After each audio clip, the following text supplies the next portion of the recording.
The music world moves fast. Want to stay up to date on the latest albums and get in-depth examinations with the artists? Check out Consequence of Sound, the podcast. Bite-sized album reviews for the music fan on the go who wants to stay in the know, and much more. Subscribe to the series on iTunes or your favorite podcast provider, and let the writers of Consequence of Sound steer you right. Check it out at consequenceofsound.net/COS podcast.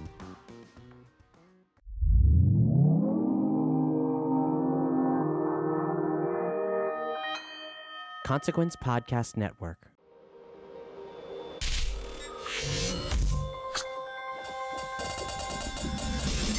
Welcome to another edition of Kyle Meredith With. It's an audio interview series presented by WFPK Independent Louisville, Consequence of Sound, and the Consequence Podcast Network. Wherever you're listening from today, if you can hit the subscribe button right now to keep up with these interviews, and if you're at a place where you can leave a review or a rating as well.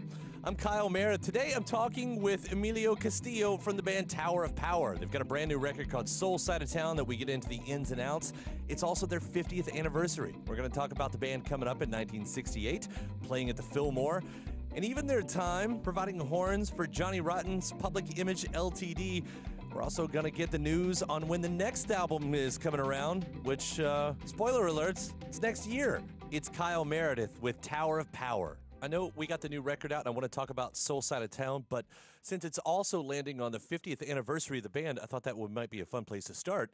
Heading back to 1968, I mean, 50 years, that's incredible, right? Yeah, it's amazing. I mean, people are always coming up, that's amazing. I say, yeah, I'm more amazed than you.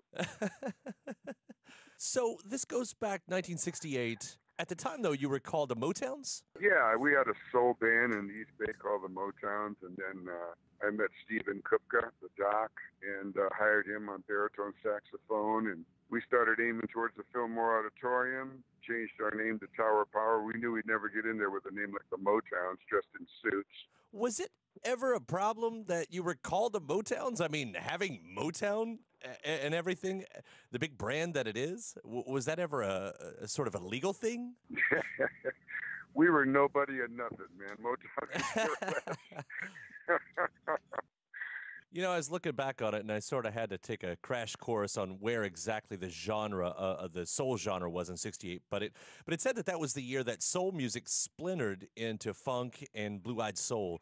Was that noticeable? Because you all were doing something so different than what we had known as soul at that point. Were the lines drawn? Like, we're taking this into the future? Well, I just think that, soul music was very popular in the mid-'60s and all the way through, By the time we came around, certainly, it became ultra-popular because we hit the Fillmore, and bands like us were playing for hippies, and it just kind of hit mass America, that, okay, this is something cool. And so, so there was offshoots, bands coming out strictly funk, bands coming out like Parliament Funkadelic, Sly and the Family Stone, that kind of stuff, and there were genres, but we didn't think about that stuff. We had a passion for soul music, and we had a passion for making it our own way, and that's what we did, and we like to mess with the rhythm. Obviously, a big focus on the horns, kind of a quirky writing style with, I like background vocals. I love having a great lead singer. So that was our concept, and we just sort of refined it over the years. What is such an interesting time, too, because talking about playing places like the Fillmore, I mean, that must have been such a varied show of styles when you were playing there with other bands, just to have all the big rock happening at the time and then to have something like this come in. I mean, that had to have sounded so different for everybody. Well, that was really what changed the face of music all through the world, really. Bill Graham was a genius. He found that, he had this amazing success with, hippie music, psychedelic music, but he had a passion for rhythm and for horns and for soul and blues, salsa. And so what he did was he kind of tweaked the collective ear of the Bay Area and also New York, because he had the Fillmore East over there. Mm-hmm. And he would bring in like Rahsaan Roland Kirk and Sam and Dave and put them with the Grateful Dead, And then the next night he'd have Eddie Palmieri and Otis Redding and, Big Brother and the Holding Company. So, he just exposed all these open-minded people who were really seeking open-mindedness in a big way, largely chemical. But it really tweaked everybody's ears, and they were like, "Well, this is cool. Wow, this is cool," And pretty soon, everybody was listening to all different types of music with an open ear, and he did that, And that's the time we came up in, and it was a great time to be in the Bay Area. And you all ended up playing with so many different people throughout the years, beyond just your own records. I was kind of coming through, and the big names in there, the Elton Johns in there and whatnot, but one really caught my eye that I had no clue about, and that's that you backed Public Image Ltd., Johnny Rotten's band. Is that right? Yeah, it was just a session. Yeah, PIL. Yeah, they called us up. I can't remember. We might have done that in New York. I can't remember where we did it at, but yeah, it was just a recording session. A lot of people think, because they see our names on albums that, we know these people and hung out. Sometimes they're there and we meet them, but other times it's just the record producer and an engineer and our horn section. We go in and throw the stuff on, But yeah, I remember playing with them. We played with Poison. We've done a lot of radical sessions. We did Pure Prairie League and Neil Diamond and Puff Daddy and Pharoah Monch, Aerosmith. Yeah, so a lot of diverse types of music. Yeah, they probably call you all wanting the Tower of Power sound, but does it ever get to be a challenge for you to when you're doing those sessions to how do we fit into whatever they're doing? Not really, because that's kind of why they call us. We figured out a way to make, other types of music sound great with big horn section. And, I give largely the credit for that to Greg Adams. Greg Adams was our horn arranger for 25 years, and he had a way of, doing arrangements that when the horns were in, you really noticed it, So a lot of people, they bring in a horn section and they go like, oh, saxophones, I want it to be like that guitar part, da-da-da-da, And, if you're a guitar band and you cover all your guitars with the horn, well, what are you going to do when you mix? Obviously, you got to bring up the guitars because those are the guys in the band. So what Greg did was he'd figure out a place in the song where, we just go, bow, just one big fall, and then the guitars would be featured. Then we come in, da-da-da-da, So when you heard us, it was really clear because it wasn't getting in the way of the actual act. And that really, improved the sound of their songs to the point where people were just calling. They wanted that Tower of Power horn sound on their rock and roll, and it worked very well. It's so noticeable. That sound instantly, what you all have, it's so identifiable right from the beginning. It's a big horn section, and it has, as I say, a lot to do with the arrangement. Well, that brings us up to the new record, Soul Side of Town. Congratulations on this one. The first one in like a handful of years, but I hear it's been in the work for a while now. Was it meant to be lined up with the 50th anniversary? We knew that we were coming up on it, and we knew we were overdue for a record. We're a working band, though, so we're not the kind of band that can go, we're taking 6 months off and we're going to go record a record.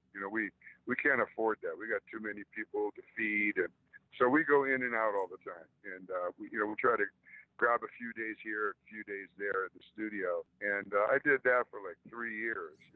I had about 17 tracks recorded, and then I went and did some work with Joe Vanelli, and by that time I knew the project was too big for me because I knew that I was going to aim for the 50th, and that I was really trying to make the best record I could. An old manager told me, you really need to ring the bell this time. This is not the time to just throw 12 songs together and put it out, So he said, do it the Michael Jackson way. Record way more than you need and pick the best 12. And we recorded 28 songs. And what happened is they all came out so good, and largely because, I made that really smart decision to ask Joe Vanelli to help me finish it. For one, it speeded the process up, and it just really upped the ante. Music-wise, arrangement-wise, recording-wise, engineering, in every way, he just pushed the envelope for Tower of Power. And by the end, we had 2 completed albums, and the record company we signed, which Mac Avenue Records, they wanted to put them both out. We said, well, let's put out one at a time. So we put out Soul Side of Town. We got a whole other album in the wings, completely mixed, sequenced, ready to go. Wow. How fortunate is that, especially for the fans? You might have had to have waited a little bit, but just wait a second and I'll give you another one right away. Yeah, well, for a band like us, we've been so slow our whole career. All my career, I've had the record company breathing down my back. We need a record, we've always been slow, but now, we got this new record out. It's doing really well. We got our first #1 chart position in Billboard and a few top 10 chart positions in Billboard for independent and R&B, hip hop. Within a year, we'll follow it up. So that's great. It's called Soul Side of Town.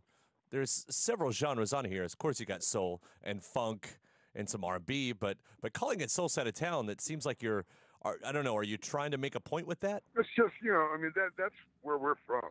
We're from Oakland, and I grew up in Detroit.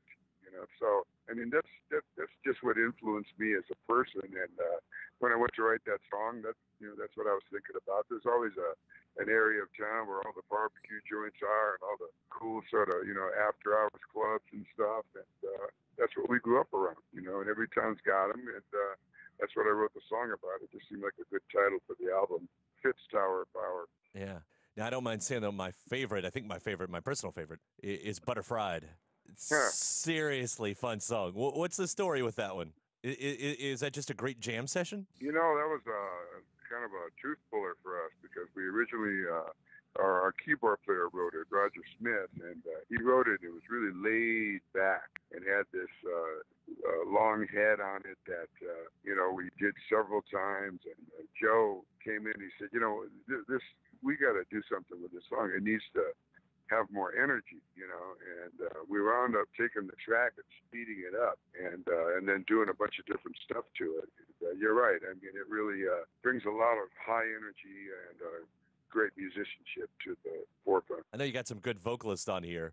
Marcus Scott, folks. He's a new guy. Butterfly doesn't even need that going on. That's so exciting about that one. But I should ask about Marcus, too, because what a great vocalist. He's phenomenal. We had Ray Green singing for us. We loved him. He was a great singer, a great trombone player, and a great guy, Christian guy, and next thing we knew, Carlos Santana loved him too and offered him, twice the money and half the work. And he's got 2 kids in college. We couldn't blame him. We had 2 months to find a singer. I already had over half the album recorded with Ray. And, by God's grace, Marcus Scott came on the scene. I think he's possibly the finest singer that's ever sang Tower of Power. Just a unique, soulful voice, a great, live performance delivery, and just a really grounded, a really mature young man. He just turned 33. I look at him and I think, man, I was a mess at his age, But he's a wonderful singer, and we did some of the songs that Ray did. But then, it was getting down to the wire. We needed to finish it. So we kept some of Ray's and, did a whole bunch with Marcus. I sang a few.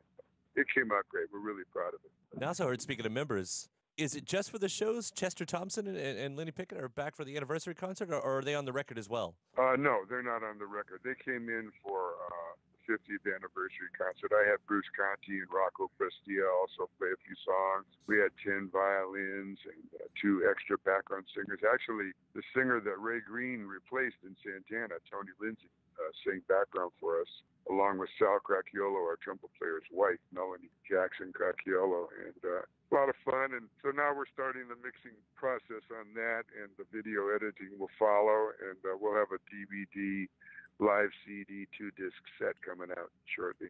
I mean, just how fortunate, though, to have so many folks that you've worked with through the years to be, available here and there to kind of, pull back in the fold for these fun moments. And what talent in that whole family. I got great relationships with all my past members. I've had a lot of great players, and they all, really enjoyed their tenure here. And, some of them had to go on and do other stuff, and we were blessed with other great players, and so we got a great alumni here. I definitely second that one. Emilio, it's been so great talking to you, and again, congrats on Soul Side of Town, and man, 50 years, that ain't nothing. Yeah, it's amazing. Thank you so much, Kyle. Good talking to you. All right, pleasure talking to you as well. God bless. Bye-bye. Hey, thanks to Emilio from Tower of Power. The new record is Soul Side of Town. Don't forget, you can subscribe to Consequence of Sound's YouTube channel to keep up with your favorite artists and interviews. If you're checking out the podcast, iTunes, Podchaser, or wherever you're listening from, if you can leave a rating or review, that'd be awesome as well. Then you can head over to WFPK.org. That's where I do a show every Monday through Thursday from noon to 3 Eastern. You can also find some bonus episodes of this series over there as well. I'm Kyle Meredith, and I'll see you next time.